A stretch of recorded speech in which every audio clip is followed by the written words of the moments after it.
ও ফেরওয়ারি আসামি, ও ফাঁসির আসামি, খেলার মধ্যে মত্ত, আনন্দ ফুর্তি করতে আসো, ঠাট্টা মারিয়া হাসি তামসা করতে আসো, খবর নাই তুমি পিছনে তাকায় দেখো পুলিশ হাজির। যখন ফাঁসির আসামি পিছনে পুলিশ দেখে ভয়তে প্রসাব বের হয়ে যায়, থরথর কাঁপতে থেকে বেহুশ হয়ে যায়। এই আখেরা আসামি দলেরা আজকে দুনিয়া নিয়ে মত্ত হয়ে আসো, একটু পিছনে তাকায় দেখো আজরাইল হাজির। আজরাইল থাবা নিয়ে হাজির।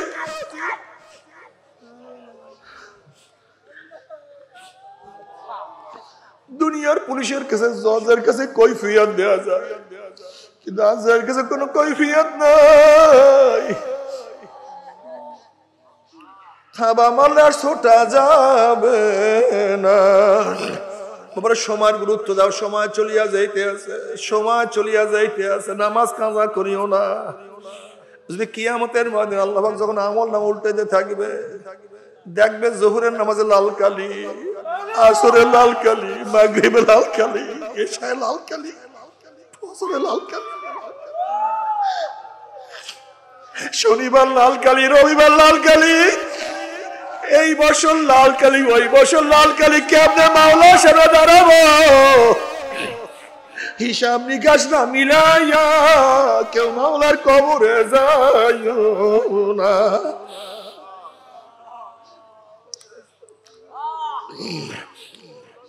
যুবক, ও মুরব্বী, মা বোন, তওবা করো, তওবা করিয়া মাওলার কবরে যাও।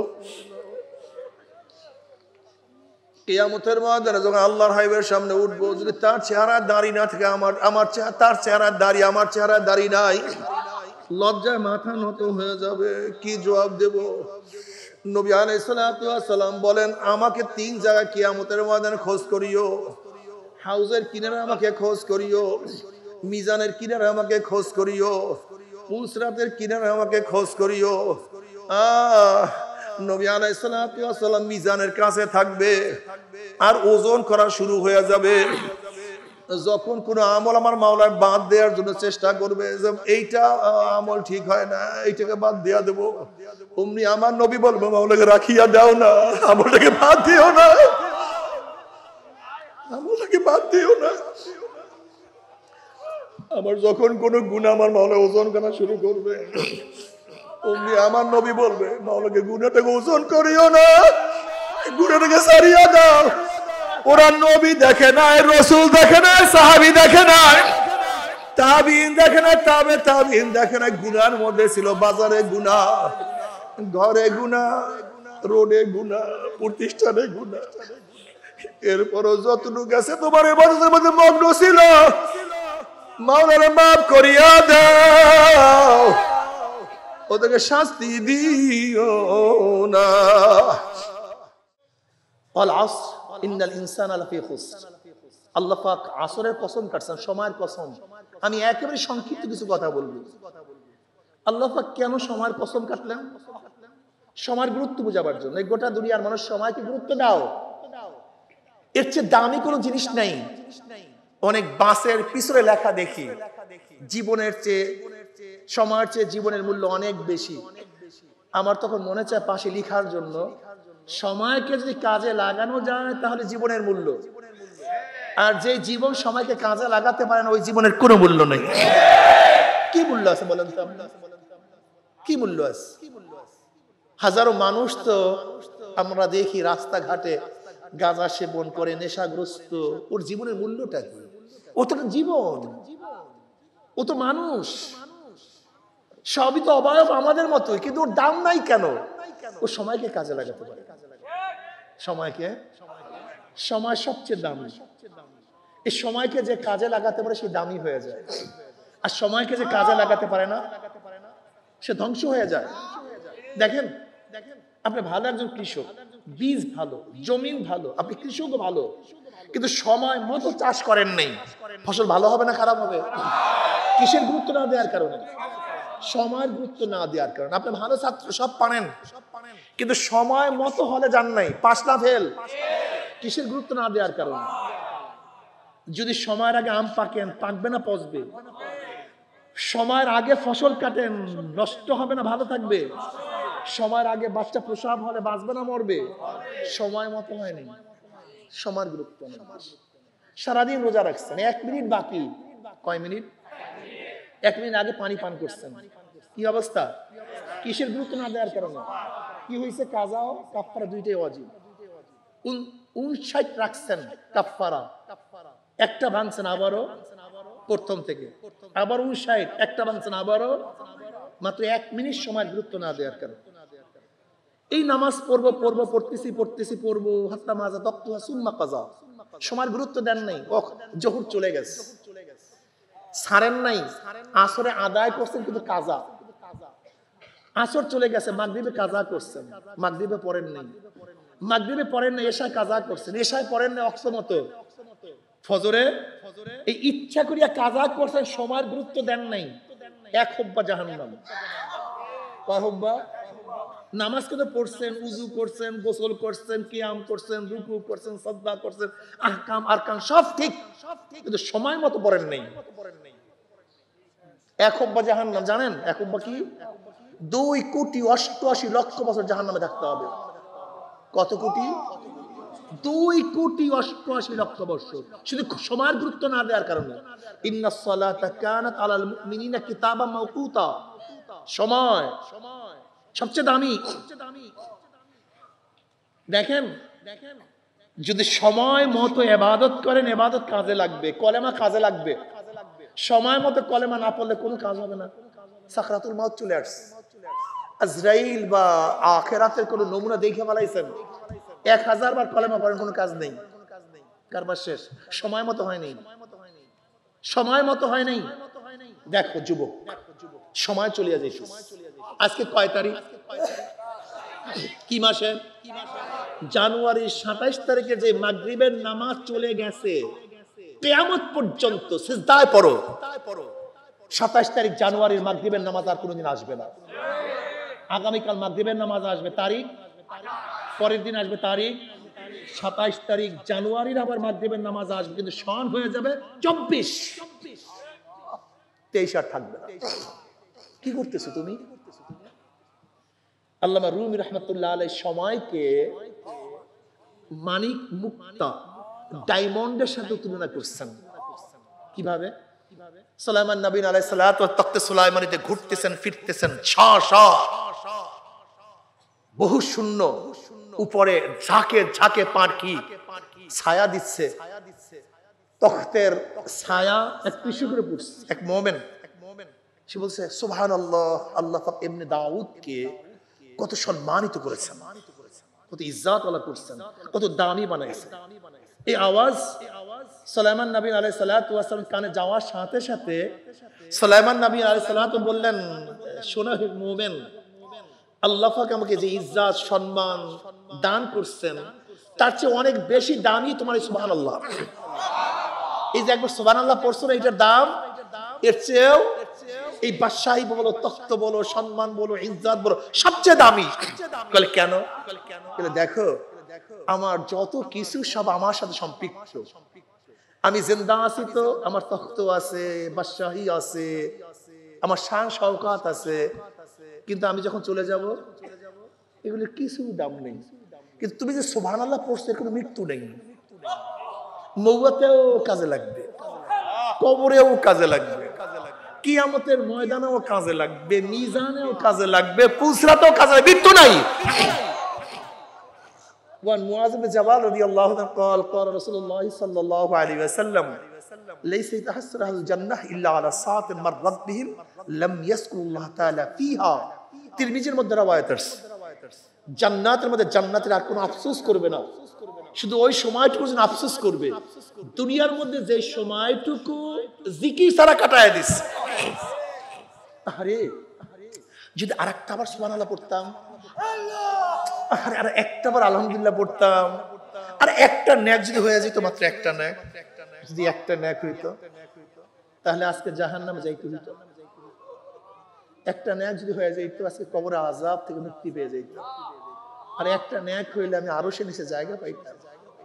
আর একটা নেক হইলে আমার মিজানটা ওজন হয়ে যেত।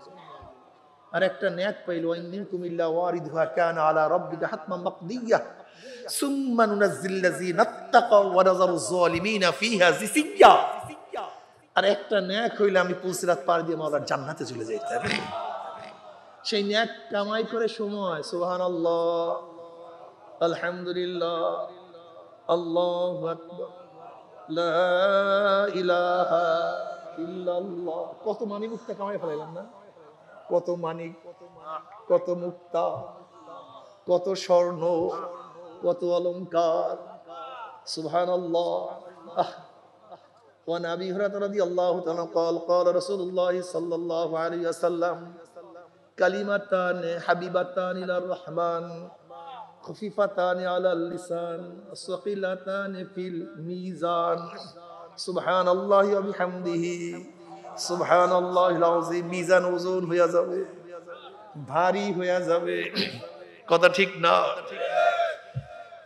সেই সময় চলিয়া যাইতে আছে, এক মুহূর্ত শ্বাসকে বেকার বের করো না, এক মুহূর্ত শ্বাসকে বেকার ঢুকায়ও না।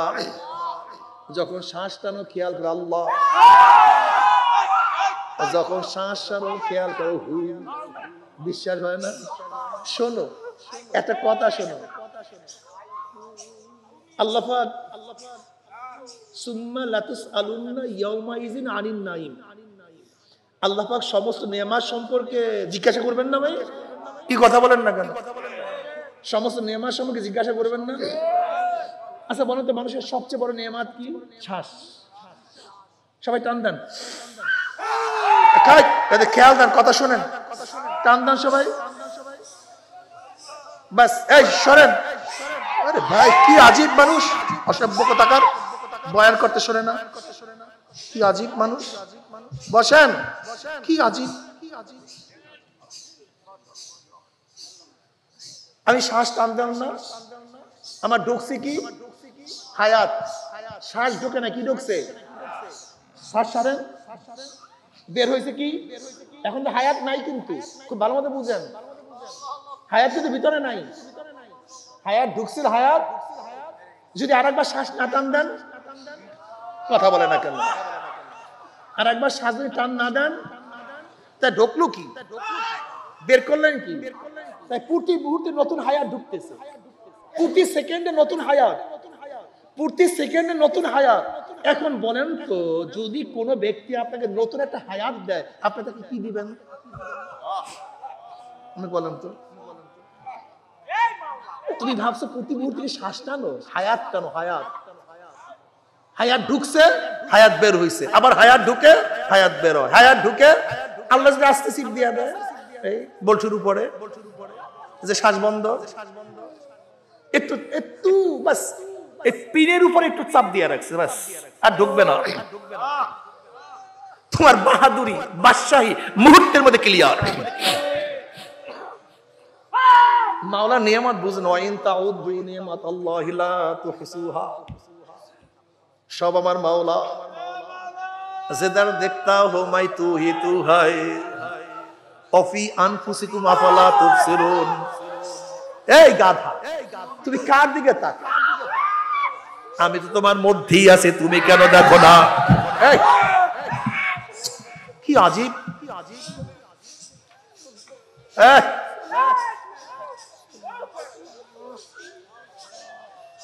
বসেন সবাই, কথা শোনেন। আরে ভাই এরকম করতেছেন কেন? বসেন, কথা কয়েকটা কথা শোনেন।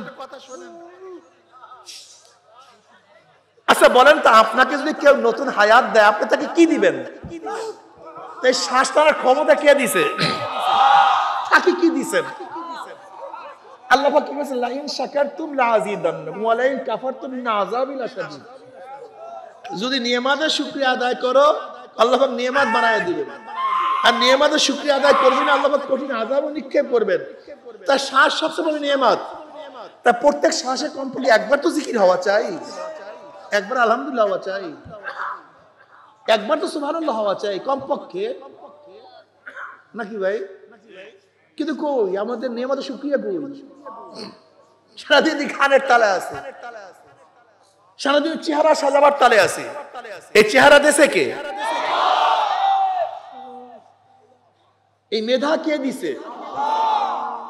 অর্থ কে দিছে? এই চক্ষু কার দেয়া? তুমি কি দেখো না হাজারো মানুষের চক্ষু আছে কিন্তু দেখে না? হাজারো বাচ্চার জন্ম হয় কিন্তু চক্ষু নিয়ে জন্ম হয় না।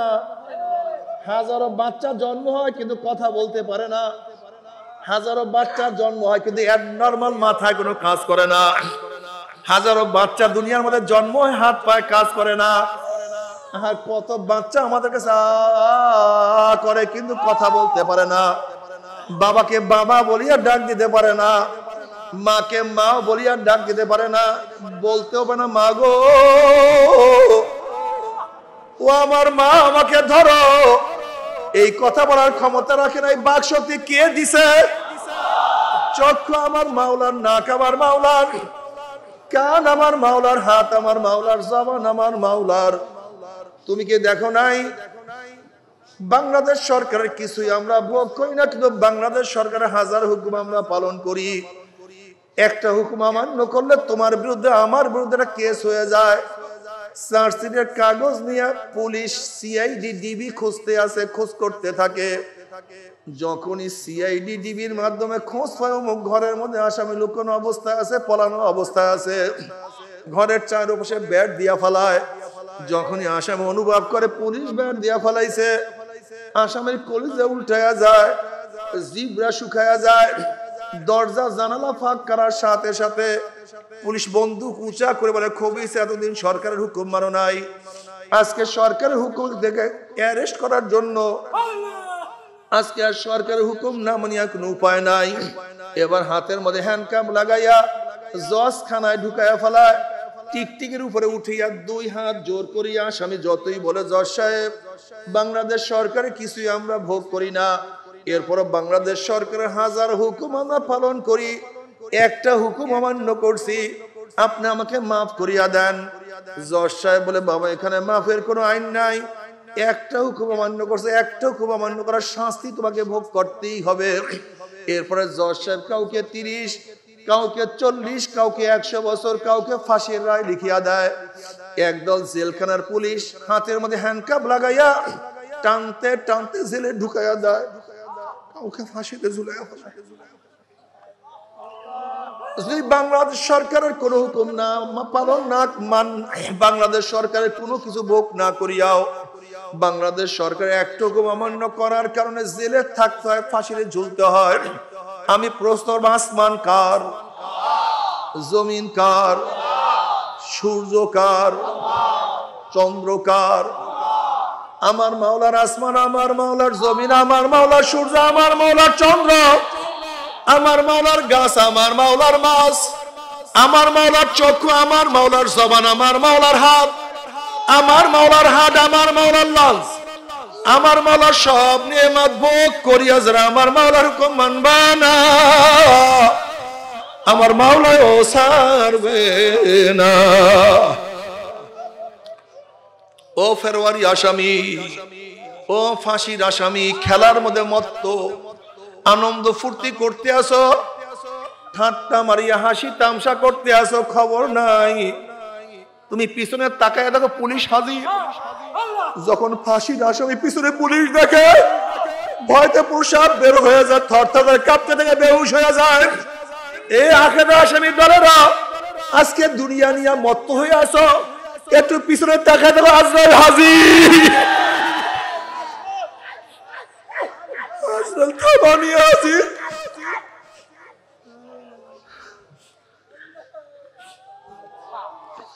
দুনিয়ার পুলিশের কাছে জজের কাছে কৈফিয়ত দেওয়া যায়, কিন্তু আজরাইলের কাছে কোনো কৈফিয়ত নাই। থাবা মারলে আর ছোটা যাবে না। সময়ের গুরুত্ব দাও, সময় চলিয়া যাইতে আছে, সময় চলিয়া যাইতে আছে, নামাজ কাজা করিও না। যদি কিয়ামতের ময়দানে আল্লাহ পাক যখন আমল নামা উল্টাইতে থাকবে, দেখবে জোহরের নামাজে লাল কালি, আসরে লাল কালি, মাগরিবে লাল কালি, এশায় লাল কালি, ফজরে লাল কালি, শনিবার লাল কালি, রবিবার লাল কালি, এই বছর লাল কালি, ওই বছর লাল কালি, কেমনে মাওলা সেটা দাঁড়াবো? হিসাব নিকাশ না মিলাইয়া কেউ মাওলার কবরে যাইও না।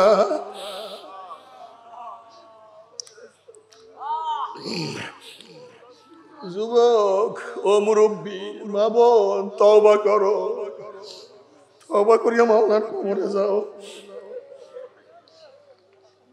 কিয়ামতের ময়দানে যখন আল্লাহর হাবিবের সামনে উঠবো, যদি তার চেহারা দাড়ি না থাকে, আমার চেহারা, তার চেহারা দাড়ি, আমার চেহারা দাড়ি নাই, লজ্জায় মাথা নত হয়ে যাবে।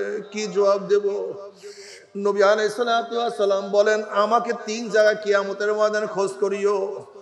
হাউজের কিনারে আমাকে খোঁজ করিও, মিজানের কিনারে আমাকে খোঁজ করিও, পুলসরাতের কিনারে আমাকে খোঁজ করিও। নবী আলাইহিস সালাতু ওয়াস সালাম মিজানের কাছে থাকবে আর ওজন করা শুরু হয়ে যাবে। যখন কোন আমল আমার মাওলার বাদ দেওয়ার জন্য চেষ্টা করবে, যে এইটা আমল ঠিক হয় না, এইটাকে বাদ দেয়া দেবো, অমনি আমার নবী বলবো, মাওলাকে রাখিয়া দাও না, আমলটাকে বাদ দিও না, আমলটাকে বাদ দিও না। আমার যখন কোন গুনাহ আমার মাওলা ওজন করা শুরু করবে, অমনি আমার নবী বলবে, মাওলাকে গুনাহটাকে ওজন করিও না, গুনাহটাকে সারিয়া দাও। ওরা নবী দেখে নাই, রাসূল দেখে নাই, সাহাবী দেখে নাই, তাবিঈন দেখে নাই, তাবে তাবিঈন দেখে নাই। গুনার মধ্যে ছিল বাজারে গুনাহ, ঘরে গুনাহ, রোডে গুনাহ, প্রতিষ্ঠানে গুনাহ। এরপরও যতটুকু আছে তোমার ইবাদতের মধ্যে মগ্ন ছিল, মাওলানা মাফ করিয়া দাও, ওদেরকে শাস্তি দিও না। বুখারীর মধ্যে রওয়ায়াত আছে, নবী আলাইহিস সালাতু ওয়াস সালাম যারা জানানো থাকবে, তার উম্মতরা পাড়ি দেওয়া শুরু করবে। একদল উম্মতের ঈমান আমল এত মজবুত হবে, 30,000 বছরের পুলসরাত 1 সেকেন্ডের মধ্যে পাড়ি দিয়ে আমার মাওলার জান্নাতে চলিয়া যাবে।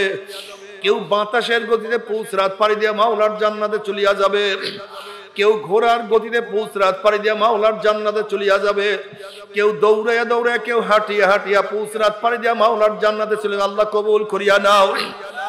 কিন্তু লক্ষ লক্ষ কোটি কোটি নাফরমানরা দেখবে ছেলে চলিয়া গেছে কিন্তু বাবায় ধরা খেয়ে গেছে। যেরকম নবী ইব্রাহিম আলাইহিস সালাতু ওয়াস সালাম, বাবা দেখবে তার ছেলে চলিয়া গেছে, বাবা আটকা পড়িয়া গেছে। আবার কত ছেলে দেখবে বাবা চলিয়া গেছে, ছেলে আটকা পড়িয়া গেছে। যেরকম নবী নূহ আলাইহিস সালাতু ওয়াস ছেলে দেখবে তার বাবা চলিয়া গেছে, ছেলে আটকা পড়িয়া গেছে।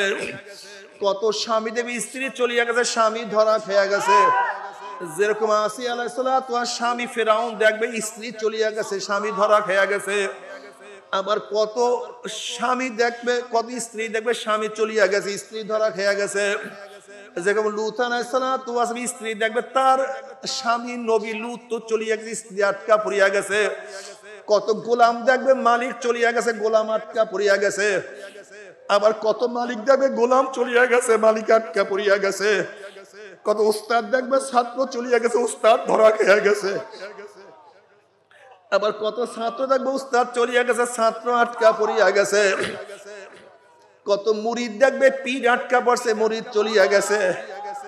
আবার কত মুরিদ দেখবে পীর চলিয়া গেছে, মুরিদ আটকা পড়িয়া গেছে। মুমিন মুত্তাকিদের পুলসরাত পাড়ি দেখিয়া নাফরমানদের মনের মধ্যে আশা হবে আমরা পুলসরাত পাড়ি দিতে পারবো। যখন ঈমান বিন আমল বিন হামাগুড়ি হাফড় দিয়া আস্তে আস্তে পুলসরাতে উঠবে, অমনি কাটিয়া কাটিয়া পিছলাইয়া পিছলাইয়া গুম গুম করে জাহান্নামের মধ্যে পড়িয়া যাবে। আর তো মনে হয় সহজে জাহান্নাম থেকে উঠবে না। কাজে বড় সময় চলিয়াছে, তওবা করো, খালেস তওবা করো। তবে মুমিন মুসলমান বলতে সবাই মনে চায় গুনাহ থেকে ফিরিয়া না কামল করিয়া মাওলার জান্নাত কিন্তু সবাইরই যাইতে মনে চায়। গুনাহ নিয়া মাওলার জাহান্নামে কাউরে কিন্তু যাইতে মনে চায় না। কিন্তু কেনই বা আমরা নেক আমল করতে পারি না, কেনই বা গুনার কাম ছাড়তে পারি না? এর মূল কারণ আপনার এবং আমার পিছনে নফস এবং শয়তান লাগিয়া রইছে। এই নফস এবং শয়তান থেকে বাঁচার জন্য যে কোনো একজন হক্কানি আল্লাহর ওলির হাতে হাত দিতে হবে রে বাবা। খবরদার, বর্তমান জমানায় পীর মুরিদ নামে ভেজাল, শিরক, বেদাত, হিংসা, হাসাদ, ব্যবসা বাণিজ্যে প্রবৃত্ত হয়ে গেছে। সমস্ত আল্লাহর ওলির একমত, যেই পীরের 5 জন মুরিদের মধ্যে কম পক্ষে 3 জনকে দেখবেন আলহামদুলিল্লাহ সুন্নাত মাফিক আমল আকলাক মজবুত হয়ে যাইতে আছে, গুনার কাম ছাড়তে আছে, নেকের আমল ধরতে আছে, কলম নরম হইয়া চোখে পানি আসতে আছে। বৃক্ষতর নাম কি, ফলে পরিচয়। আমি চরমোনাই বুঝি না, চরমোনার দাওয়াত প্রশংসা প্রচার প্রসার করার জন্য আসিনে রে বাবা। চরমোনাই যাওয়ার তোমার কোনো দরকার নাই, কোনো দরকার নাই, কোনো দরকার নাই। তুমি যার কাছে গিয়া পারো গুনার কাম ছাড়ো, নেকের আমল ধরো, কলম নরম করিয়া চোখে পানি নিয়া মাওলার কবরে যাইও। যেরকম দুনিয়ার ঘরে আগুন লাগলে পানি ছাড়া নিবানো যায় না, ঠিক তদ্রুপ তোমার এবং আমার গুনার দ্বারা যে জাহান্নামের আগুন জ্বলিয়া রইছে, চোখের পানি ও ছাড়া কিন্তু জাহান্নামের আগুন নিবানো সম্ভব না। কাজে আমার জন্য দোয়া চাই, আমিও দোয়া করি, সবাই সবার জন্য প্রাণ খুলিয়া দোয়া করো, যেন কিয়ামতের ময়দানে গলাগলি বাঁধিয়া মাওলা একসাথে জান্নাতে যাওয়ার তৌফিক দিয়া দেয়। আল্লাহুম্মা আমিন, আল্লাহুম্মা আমিন। ও আমার পর্দার মা বোনেরা, 2 হাত তুলিয়া মাওলার দরবারে কান্দো আর মাওলার কাছে মাপ চাও। কান্না না আসলে মনের ভিতরে মন, একদিন এই ঘরের দরজা দিয়ে নতুন বউ হইয়া উঠছিল রে মন। কত মেয়ে লোকে শরবত খাওয়াইছে, কত মেয়ে লোকে বাতাস করছে, আবার একদিন এই ঘরের দুয়ার দিয়া মরালা শুয়া বাইর হব। সেরে কানবে মামা করে, মেয়ে কানবে মামা করে, ওরে মন জবাব তোমার দিব না। আল্লাহ আল্লাহ কত আলেম ওলাম নিয়ে হাত তুললাম রে মাওলা। আল্লাহ কত সাদা দাড়িওয়ালা ভাইদেরকে নিয়ে হাত তুললাম রে মাওলা।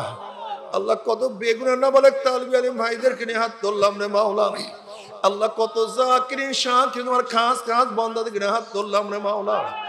আল্লাহ আমি তো গুনাহগার, আমার দিকে না তাকাইয়া তোমার যেই বান্দার হাত পছন্দ হয় তার উসিলায় আমাদের সবার গুনাহ খাতা মাফ করে দাও। আল্লাহ আল্লাহ মাফ করবাই না, ক্ষমা করবাই না।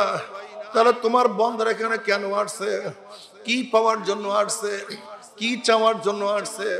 আল্লাহ আমরা দুনিয়া পাওয়ার জন্য আসি নাই, দুনিয়া চাওয়ার জন্য আসি নাই, দুনিয়ার বিপদে পড়েও আসি নাই।